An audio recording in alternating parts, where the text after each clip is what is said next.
So ZUFFA Boxing 2 is this Sunday, which I was pretty surprised when I looked in the calendar. I didn't realize how much boxing there was. This weekend, Friday, is also a Pro Box card. We know what's happening on Saturday, 3 main event level fights. And then Sunday, ZUFFA Boxing, which I would say has promise of being a better card than the first one. The first one was like a 6 out of 10, I would say. It was just your average run of the mill show. The main event with Callum Walsh, Carlos Ocampo, it was weak. It was a pretty bad main event. The other fights were pretty good, pretty decent. The best fight of the card for sure was the Julian Rodriguez and Kane Sandoval fight. That was a really good fight. But overall, it was just a meh, meh boxing show. Nothing groundbreaking or anything. This show, however, I feel like is better just by the matchups. And I think the main event could be a lot better. Could be a lot better. Jose Venezuela versus Diego Nunes, who on his record it says he's been stopped before by Raymond Murataya. But I watched that fight. I wanted to see how the stoppage looked, and it wasn't like it wasn't the best stoppage. He got stopped on his feet. Sure, Murataya was winning every single round, but it's whatever. It wasn't like he didn't knock him out clean, like dropped him or anything. It was just you know typical A sides type of stoppage. And but he's just like a Mexican fighter. He gets a bunch of wins over no hopers over in Mexico. Now they're bringing him over against Jose Venezuela, who's had it tough. This is a guy he has not had it easy. When he was Right now he is 26 years old, and he's already had so many tough fights. First of all, he was in there deep with Edwin De Los Santos, and that was a short notice fight. I think he accepted that in like a day's notice or something like that. And De Los Santos freaking stunned Valenzuela with a jab alone. And then obviously we know what happened later. De Los Santos just destroyed Rayo. So that wasn't good. That was early on in his career.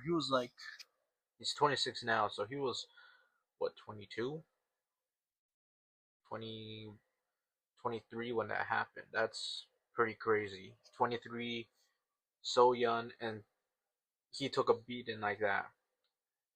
And we're gonna check out another beating he had, but after that he had that robbery against Chris Colbert. He should have gotten a decision there, but that's alright because he then KO'd Chris Colbert again.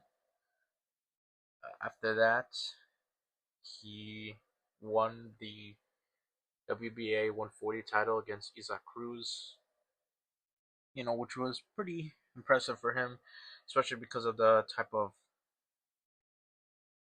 run he was going on. Again, losing to Edwin De Santos, got robbed, and then he eventually beat Chris Colbert. And then he came in as a not a huge, I think he was like a moderate underdog against Isaac Cruz, and he was able to put off the perfect game plan and beat Isaac Cruz. After that, he got this is the second beating. This is the beating I was talking about against Gary Anton Russell. Arguably worse, even though he didn't get stopped. He was in there with Gary Russell for 12 rounds, just getting beat on. In my opinion, I thought PBC did him dirty here. Actually, PBC did him dirty 3 times, if you really think about it. First, they did him dirty against Edwin De Los Santos, given an opponent like that in short notice. They then did him dirty again by giving Chris Colbert a robbery decision.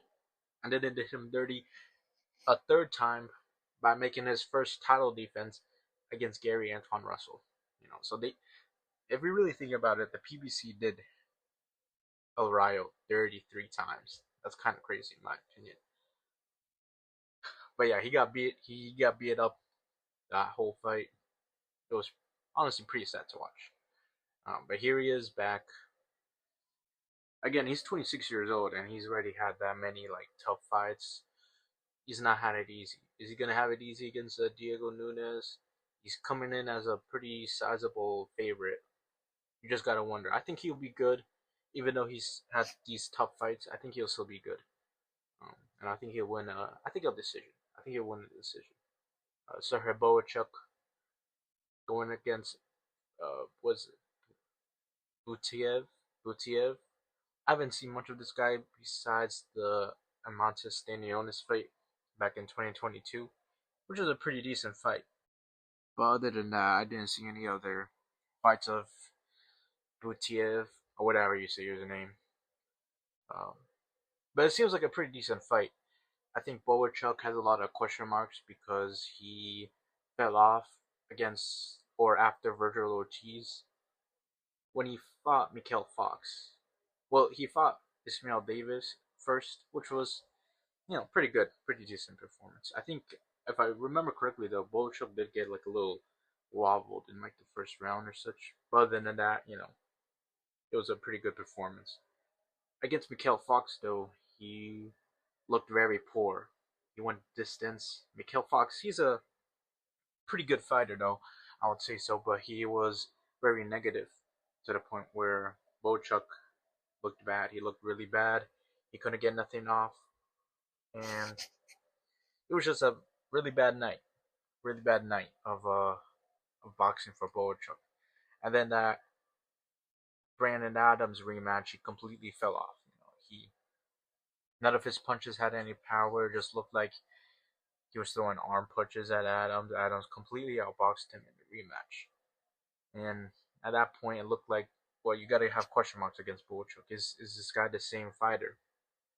I remember Boachuk versus Brian Mendoza. I rewatched that fight a lot because it's like a really good fight, and probably Boachuk's best performance.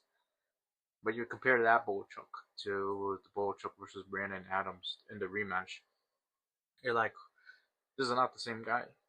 This is not the same guy. Yeah, not to excuse like Brandon Adams' win. I was Brandon Adams. That was a really good win for him. A really good fight from him. I'm just saying, does Boachuk have anything left after having a war with Virgil Ortiz? In my opinion, I'm still picking him though. I think he'll win a decision as well. I think he'll win a decision as well. I think these are all 10 rounders. 10 rounders, by the way. Yes, they are. Wait. Yeah, they are. So all these fights are 10 rounders in the main card. The next fight I'm actually really looking forward to, and I think is the best fight of the whole card, and I also think is a upset play with Kalajic, Hot Rod Kalajic. I can't say his first name. Hot Rod Kalajic versus Alexander Volkanovski. I think Kalajic is going to win this fight. I was surprised to see that he was such a big underdog at like plus 420, I think it was. And to me, I feel like that's really really generous. I think you can really put some money on that. I mean, I already have, to be honest with you. I put some money on Hot Rod to win. Hot Rod looked pretty good against David Morrell. Some people said he won. In my opinion, I don't think he won, but it was a really close fight, especially closer than what the scorecards had it. I think if I look at the scorecards in BoxRec, the fans, yeah, look at that. If you look at BoxRec, the fans that scored the fight, they actually had it for Kalajic. Again, personally, I didn't think he won it, but I thought David Morrell was in a pretty tough fight. He was definitely in a tough fight. Sullivan Barrera completely knocked that guy out with a nasty right hand. It was pretty nasty. It was pretty nasty. I think Hot Rod really improved because if you compare what Hot Rod looked against David Morrell to what he against Artur Beterbiev, where he got knocked out, Beterbiev, he was just trading with Beterbiev, and he really got himself in trouble super early in that fight. With David Morrell though, he's really fighting really good. Fighting on his toes, picking out shots. The jab was working really well. Then when you look at Alexander Volkanovski, who is old, he's 38 years old. Against David Benavidez, he looks slow, stiff, no power in his punches. Bear in mind, he was also like out of the ring for so long after getting beat by a better BF. And he did have like a throwaway fight against Anthony Holloway. It's just your typical warm up fight or whatever. I don't know if Alexander Volznik is ready for a guy like Hot Rod. Even though Hot Rod, you may not think highly of him, I think Kalajic has gotten a lot better, and I think his style is going to work really good with him. I'm picking Hot Rod by decision again. So, but I think he's going to pick up the upset win here. Um, some other guys like Jalil Haggett is in this card as well. The rest of the guys here I actually don't know who they are, which to me is exciting because I can watch some new faces, some new guys, see what they look like in there. Should be a pretty good card. I'm gonna be looking forward for these cards, and hopefully I can actually put out a review. I was meaning to do a review of the first one, but it was so average. I had nothing to say about it, so I didn't even bother making a video. Hopefully this card actually gives me something to talk about. So looking forward to it.